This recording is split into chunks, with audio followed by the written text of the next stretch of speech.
Tiada terhitung berkat dan anugerah Tuhan yang telah kita terima di sepanjang kehidupan kita. Kasih setianya lebih tinggi dari langit biru. Kebaikannya lebih dalam dari lautan. Siapakah kita di hadapan Tuhan? Dan dengan apakah kita membalas semua pemberian Tuhan? Selain puji dan menyembah Dia, kita persiapkan hati kita untuk memuji Tuhan dan untuk mendengarkan sapaan kebenaran firman Tuhan. Kita berdoa. Damai sejahtera Allah yang melampaui segala akal dan pikiran kamu sekalian. Amin. Firman Tuhan yang menyapa kita pada malam hari ini diambil dari Markus pasal yang ke-12 ayat yang ke-41 sampai ayat yang ke-44. Markus 12 ayat yang ke-41 sampai ayat yang ke-44 dengan judul perikop persembahan seorang janda miskin. Pada suatu kali Yesus duduk menghadapi peti persembahan dan memperhatikan bagaimana orang banyak memasukkan uang ke dalam peti itu. Banyak orang kaya memberi jumlah yang besar. Lalu datanglah seorang janda yang miskin dan ia memasukkan 2 peser, yaitu 1 duit. Maka dipanggilnya murid-muridnya dan berkata kepada mereka, "Aku berkata kepadamu, sesungguhnya janda miskin ini memberi lebih banyak daripada semua orang yang memasukkan uang ke dalam peti persembahan. Sebab mereka semua memberi dari kelimpahannya, tetapi janda ini memberi dari kekurangannya, semua yang ada padanya, yaitu seluruh nafkahnya." Demikian pembacaan kebenaran firman Tuhan. Bapak, Ibu, saudara-saudariku yang terkasih di dalam nama Tuhan Yesus Kristus, di tengah-tengah pandemi ini, di bulan-bulan yang lalu, ada salah satu pengalaman dari seorang pelayan Tuhan saat dia menghantarkan tata ibadah dan meminta persembahan daripada keluarga dia yang dihantarkannya tata ibadah itu. Dia mendapat respon seperti ini: "Terlalu capek kalian untuk mengantar jemput ini, Amang. Bagaimana kami untuk memberikan persembahan kepada gereja? Sedangkan di tengah-tengah situasi pada saat ini, untuk makan kami pun sangat susah. Apalagi untuk memberikan persembahan. Sedia baenon. Jaladang diulahami aka pertanyaan na tapi naung di lehok kamu akatata ibadah." Bapak, Ibu, saudara-saudariku yang terkasih di dalam nama Tuhan Yesus Kristus, banyak orang beralasan tidak dapat memberi oleh karena dirinya tidak mempunyai sesuatu yang layak untuk diberikan. Ya, memang sangat logis. Sebab apa yang kita berikan kepada orang lain kalau diri kita sendiri tidak mempunyai apa-apa? Untuk dapat memberi, paling tidak kita harus mempunyai sesuatu. Namun, betulkah ada manusia yang tidak mempunyai apa-apa? Betulkah manusia itu hidup tidak mempunyai apapun? Jangan-jangan sepenggal kalimat itu adalah alasan karena niat hati memang tidak tergerak untuk memberi. Bapak, Ibu, saudara-saudariku yang terkasih di dalam nama Tuhan Yesus Kristus, Alkisah ada seorang raja yang tidak mempunyai anak. Ia sangat merindukan kehadiran seorang anak agar dapat meneruskan tahta kerajaannya. Raja itu menempelkan pengumuman, ia mengundang orang-orang muda untuk mendaftarkan dirinya sehingga dapat diangkat anak dan menjadi keluarganya serta menjadi putra mahkota raja itu. Syaratnya sangatlah sederhana. Orang itu harus mencintai Tuhan dan sesamanya. Seorang anak petani miskin melihat pengumuman itu. Dia bersuka cita dan dia sangat bersemangat untuk mendapatkan itu. Dan ia berniat mendaftarkan diri, namun kemudian ia berpikir bahwa tidak mungkin bagi dirinya untuk diangkat anak karena ia benar-benar anak seorang petani miskin. Penampilannya pun rasanya kurang pas. Ia hanya punya satu baju yang lusuh. Namun anak itu tidak mau menyerah dengan keadaan. Si anak petani miskin ini kemudian bekerja keras siang dan malam sehingga ia dapat membeli satu setel baju yang bagus. Kini dengan memakai baju yang bagus itu, dia dengan percaya diri, dia hendak pergi ke istana untuk mendaftarkan diri menjadi anak raja. Dalam perjalanan ke istana, ia bertemu dengan seorang pengemis miskin yang memakai baju sangat compang-camping, bahkan kumal. Orang tua itu menggigil kedinginan. Anak muda itu mengamati dan merasa kasihan. Ia melepas bajunya yang baru itu, lalu menukarkan bajunya dengan baju yang dipakai orang tua itu agar si pengemis tua itu tidak kedinginan. Sekarang ia kembali memakai baju kumal compang-campingnya, baju pengemis, dan sepertinya akan sia-sia perjalanannya. Tetapi ia bertekad, kalau sudah mandi harus basah. Bagaimanapun ia harus sudah pergi terlalu jauh dari kampungnya, untuk kembali ke rumahnya dengan tangan kosong bukanlah pilihan yang bagus. Ia memutuskan untuk terus berjalan. Paling tidak, harapan dia, ia ingin melihat istana dari luar. Sesampainya di kawasan istana, ia disambut sebagai bahan tertawaan oleh para penjaga istana dan sindiran di sana-sini dari para pembantu raja. Tetapi akhirnya ia diizinkan masuk juga. Ada sesuatu yang sangat aneh, tapi sangat-sangat familiar juga dengan rajanya itu. Pertamanya, ia tidak dapat menjelaskan perasaan apa itu. Tetapi kemudian ia sadar, bajunya. Ia kemudian menyadari bahwa rajanya itu memakai bajunya yang tadi dipakainya sebelum bertukar dengan pengemis di jalan. Raja kemudian turun dari tahtanya dan memeluk anak itu, katanya, "Selamat datang anakku." Bapak, Ibu, saudara-saudariku yang terkasih di dalam nama Tuhan Yesus Kristus, janda miskin dengan 2 peser uang dalam genggamannya masuk ke istana Allah, masuk ke bait Allah. Bagaikan pengalaman anak petani miskin itu, sudah pasti janda itu tidak hanya dipandang sebelah mata, bahkan cenderung menerima cibiran dari orang-orang di istana itu. Mengingat penampilannya, apalagi uang yang dibawanya adalah mata uang terkecil yang ada saat itu. Hal ini sangat kontras dengan orang-orang yang membawa persembahan dalam jumlah besar dan memasukkannya ke dalam peti persembahan.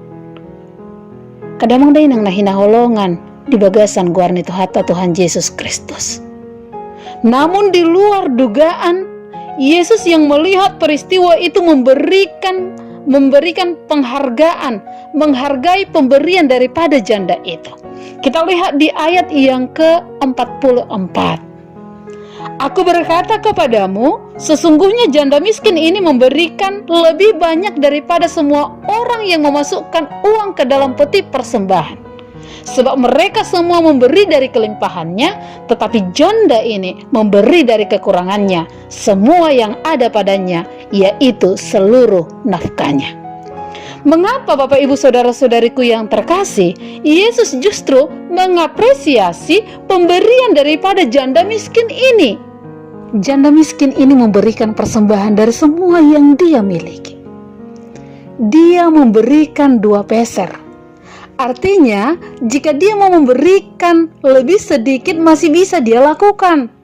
Dia bisa memberikan 1 peser, tetapi bukan itu yang dia lakukan, tapi dia justru memberikan seluruh yang dia miliki, sehingga Yesus mengatakan persembahan janda itu jauh lebih banyak dari persembahan orang kaya. Alkitab menyatakan bahwa janda miskin itu memasukkan 2 peser ke dalam peti persembahan. Peser adalah mata uang tembaga Yahudi yang paling kecil, sama dengan setengah duit.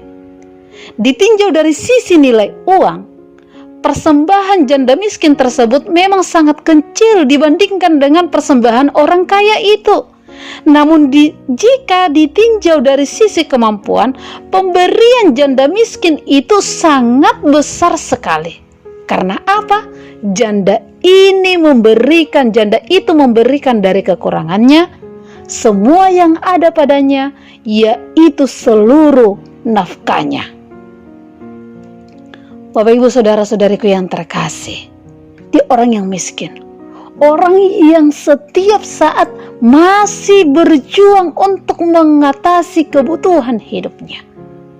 Sedangkan orang kaya itu di dalam teks ini memberi dia dari kelimpahannya.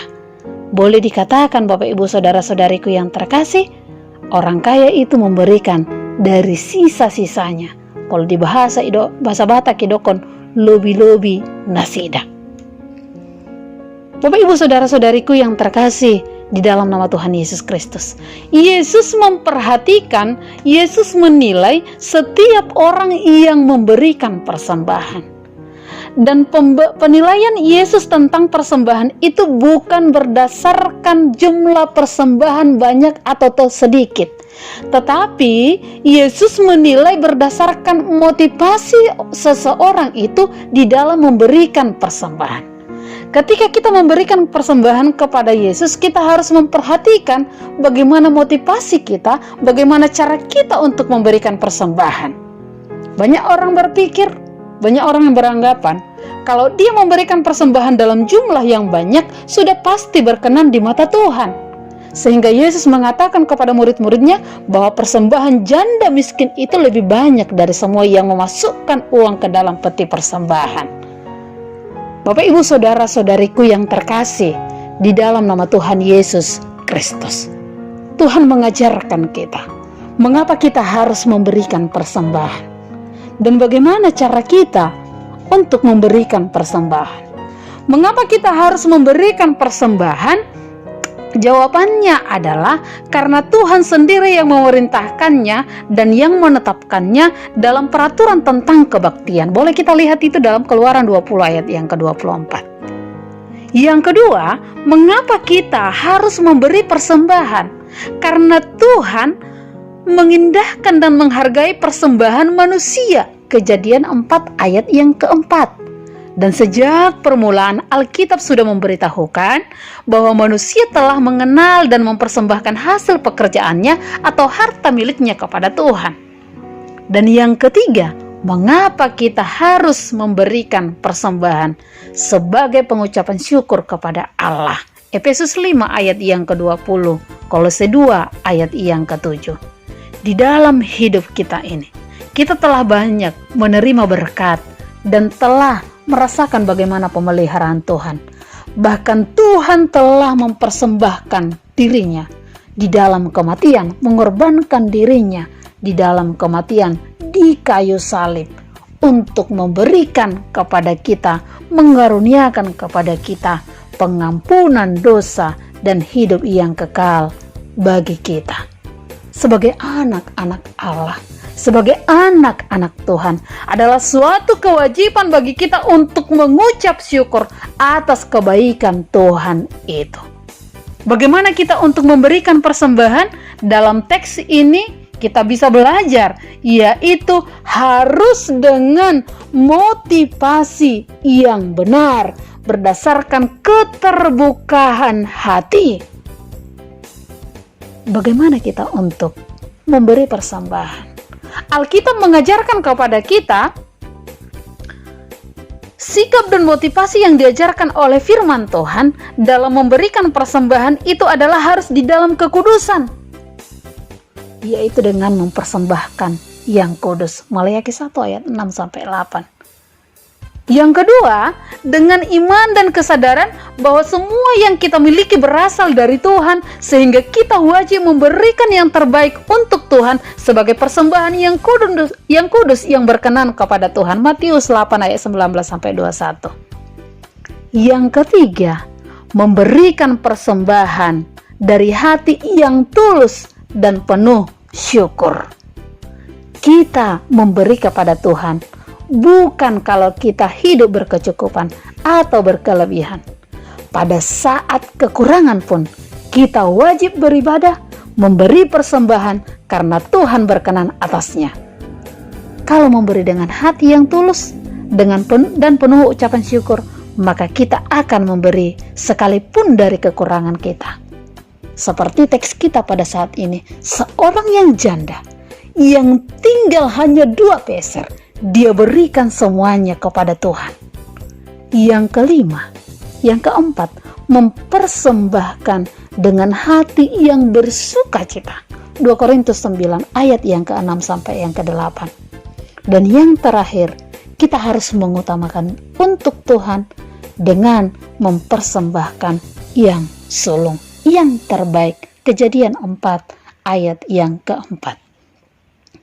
Bapak, Ibu, saudara-saudariku yang terkasih di dalam nama Tuhan Yesus Kristus, mari kita belajar dari sini. Jangan kita berhitung tentang persembahan kita ketika kita memberi kepada Tuhan, tetapi percayalah kita memberi karena kita percaya bahwa Tuhan telah dan terus-menerus memelihara hidup kita.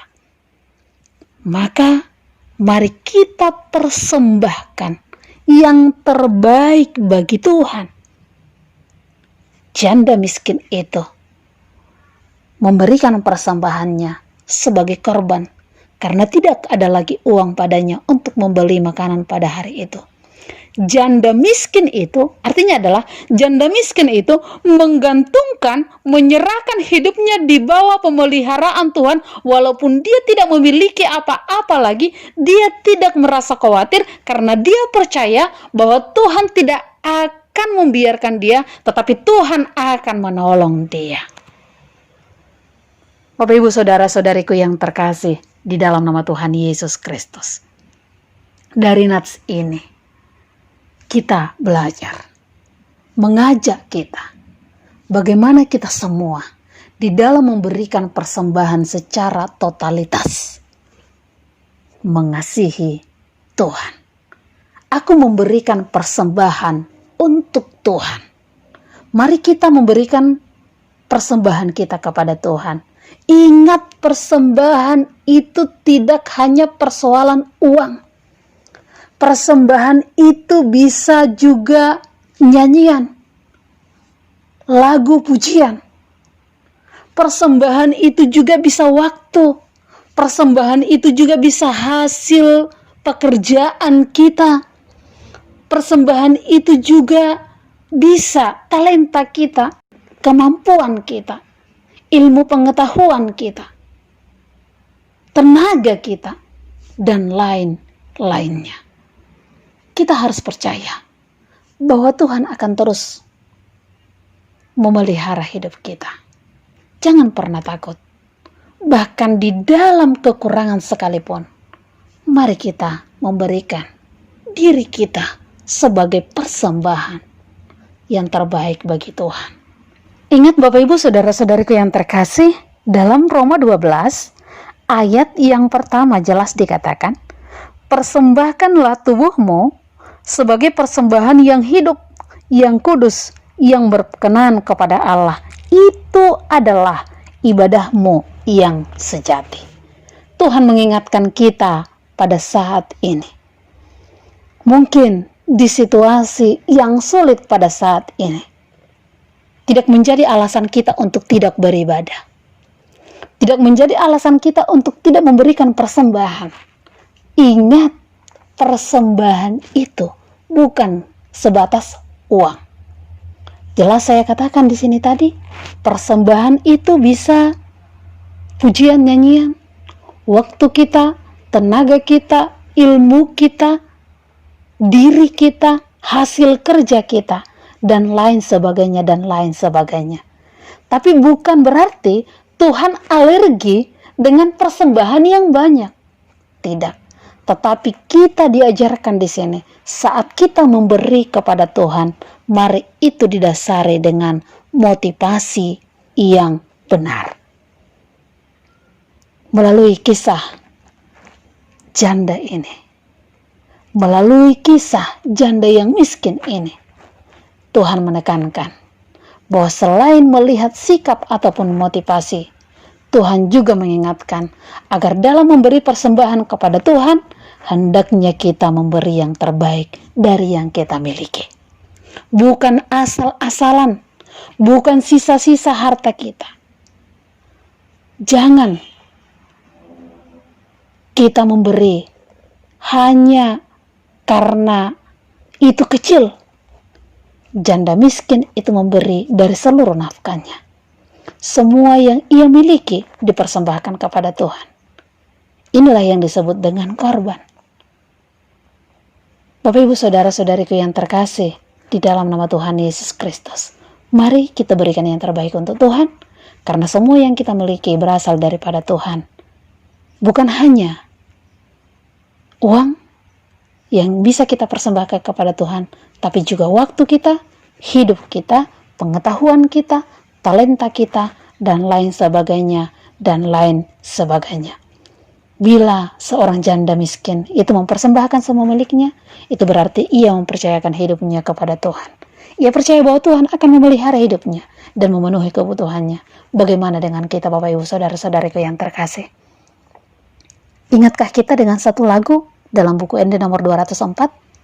Tuhan karuniamu, roh dan jiwaku semua, nyawa juga hidupku, harta milikku semua, ku serahkan padamu untuk selama-lamanya. Mari Bapak Ibu saudara-saudariku, kita bawa kepada Tuhan. Kita menghadap Tuhan dengan membawa persembahan yang seutuhnya untuk dikuduskan oleh Tuhan. Dari apa yang kita miliki pada saat ini, semuanya itu adalah karena pemberian Tuhan semata. Mari kita memberi dari kekurangan kita. Alberto Hurtado I. Chili berkata, berikanlah sampai itu menyakitkan. Jangan memberikan persembahan yang benar bukan dalam zona. Jadi memberikan persembahan yang benar bukan dalam zona aman saja, tetapi sampai ke dalam pergumulan yang teramat dalam, sehingga bersamaan dengan persembahan itu kita menyerahkan hidup kita kepada pemeliharaan Tuhan dan terus berpengharapan bahwa Tuhan akan menolong kita. Mari Bapak Ibu yang terkasih, yang Tuhan berkati dan yang Tuhan kasihi, kita persembahkan yang terbaik bagi Tuhan. Amin, kita berdoa. Terpuji dan termulialah nama-Mu ya Allah pada saat ini, saat Engkau masih bisa memberikan kami kesempatan untuk mendengarkan sebagian daripada berkat-Mu. Ajarlah kami untuk mempersembahkan hidup kami, diri kami kepada Engkau. Ajarlah kami untuk mempersembahkan yang terbaik kepada Engkau. Ajarlah kami untuk menyerahkan diri kami secara totalitas kepada Engkau. Apapun yang menjadi pergumulan kami, bahkan di situasi yang sangat genting sekalipun, di situasi yang sangat sakit sekalipun, kami masih bisa untuk mempersembahkan hidup kami, diri kami terhadap Engkau saja. Terima kasih ya Allah. Terpuji dan termulialah Engkau sekarang dan selama-lamanya. Amin.